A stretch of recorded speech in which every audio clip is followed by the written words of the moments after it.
Good morning, everyone. We are so fortunate today to have Cathy McRae with us.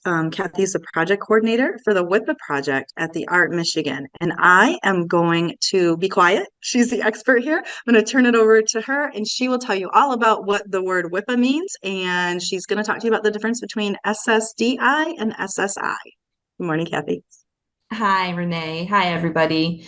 So WIPA stands for Work Incentives Planning and Assistance, and it is a Social Security funded program that provides benefits counseling to people who are returning to work or going to work for the first time on how that work and the income from that work will impact their benefits.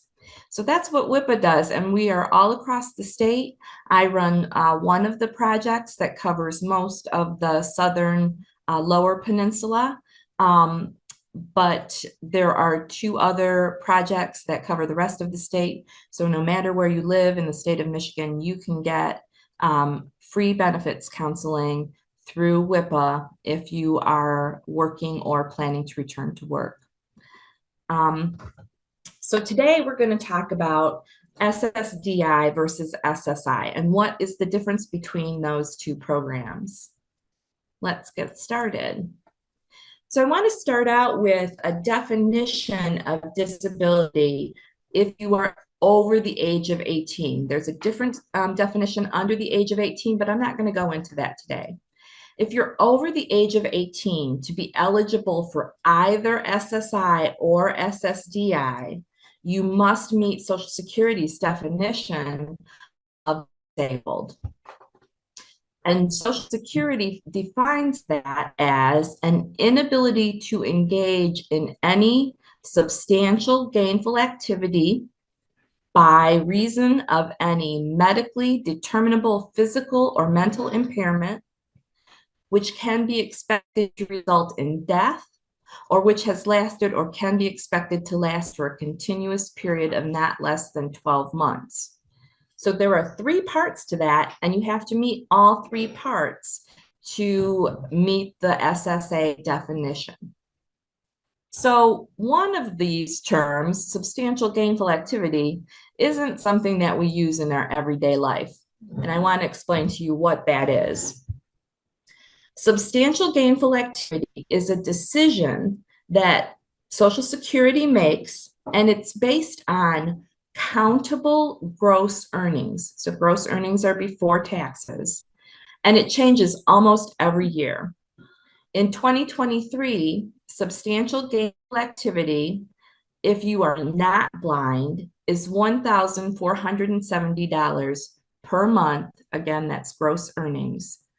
If you are a person who has blindness as their disability definition for Social Security, then you can earn up to $2,460 per month. You will not be found eligible for disability benefits when you apply if you're currently earning at or above the substantial gainful activity level. I also want to talk a little bit about how Social Security looks at money, because it sees money in two different ways. Earned money is money that you get from employment, including self-employment. So if you're working and making money, that's earned income. Unearned income is just about everything else and can include Social Security disability benefits, but not SSI benefits. They don't count your SSI benefit, okay? But it could include money from annuities. It could include retirement income. It could include, if you own stocks, you get money from that. So that's all unearned income. It can also include gifts from other people.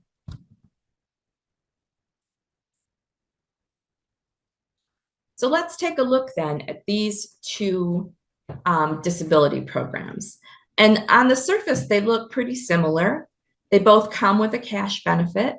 They both come with medical benefits, but that's about where that similarity stops. So I'm going to start with Social Security disability insurance. When you get Social Security disability, you get a cash benefit.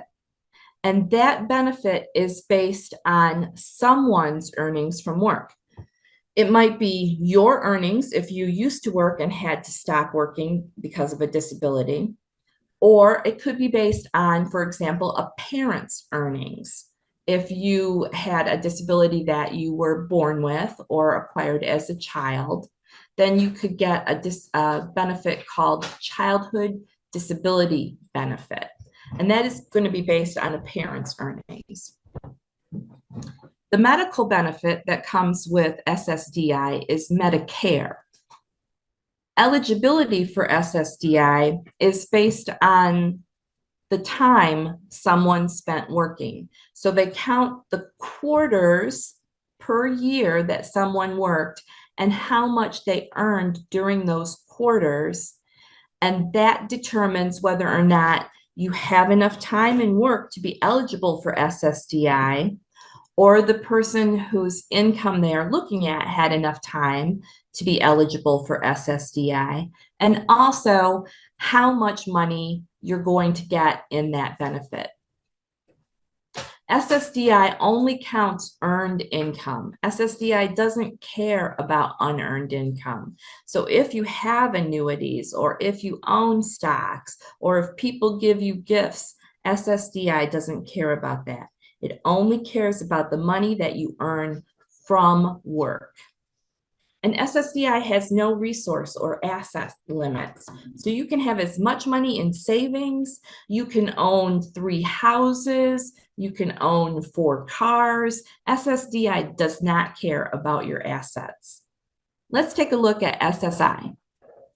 SSI is different in terms of how it looks at money and how it looks at income. With SSI, you get a cash benefit. That cash benefit is the same for almost everyone. The cash benefit is based on the federal benefit rate, which this year is $914 per month. It comes with a medical benefit. That medical benefit is Medicaid. The eligibility for SSI is based on economic need. So if you have a disability, or you're over the age of 65 and you're low income, then you're going to qualify for SSI. SSI counts earned and unearned income. So if you get SSDI and it's just a little bit, it's below the federal benefit rate of 914, it's going to count that SSDI as unearned income, and your SSI will only be enough to make the difference up to the federal benefit rate. So let me give you a quick example. If you got $600 in SSDI, then you would get $314 in SSI to come up to the federal benefit rate of $914. And then you would be considered dual eligible. It also is going to count any gifts that you get, or if you get an annuity, and that's going to reduce your SSI by exactly how much the gift or the annuity is for, with the exception of a $20 general income exclusion. So let's say that you had an annuity that paid you $200 a month. They would give you the $20 general income exclusion, and then they would take $180 off of your cash benefit. SSI has a resource limit. It's $2,000 for an individual. Okay, and right now there aren't exceptions to that, so you have to keep your savings below $2,000. You are allowed to own a house, own a car that is used for your transportation, and own the furnishings of your house, and of course your personal items like clothing, etc. They're not going to count those as assets or resources. But if you have a collection of gold chains that's worth $10,000, they're going to count that as a resource. Okay.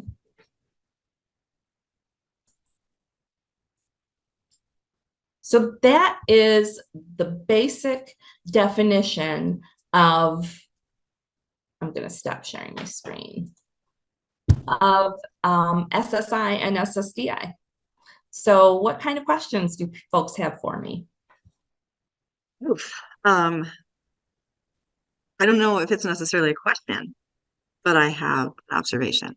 Okay. I had no idea that SSDI didn't have a resource limit. I didn't know that, right? I just assumed they were the same and you had all of these stipulations on it. So that's really good information, I think, for everybody to have and to get the difference, right? Right. Yeah, it's looks at money in an entirely different way. And because it's based on work, they assume that people who it's based on what you earned and you're paying into that program. It's literally an insurance program. And so they assume that you're going to own things, have savings, maybe have a pension even from your former workplace when you qualify for SSDI. That's great. I also liked how you gave that example, right? That concrete example of the difference in the money and how they go together to make your total. So it's really good information. I'm pretty sure that it's going to help anybody who sees it on the website and help the folks that were here today. And so just an FYI, Cathy's going to be doing some more videos and information about other topics. So if this is the only one up on Sam's website right now, keep coming back and checking because there'll be more soon. So thank you, Cathy. We appreciate you, and we will see you when we do some more. Thank you.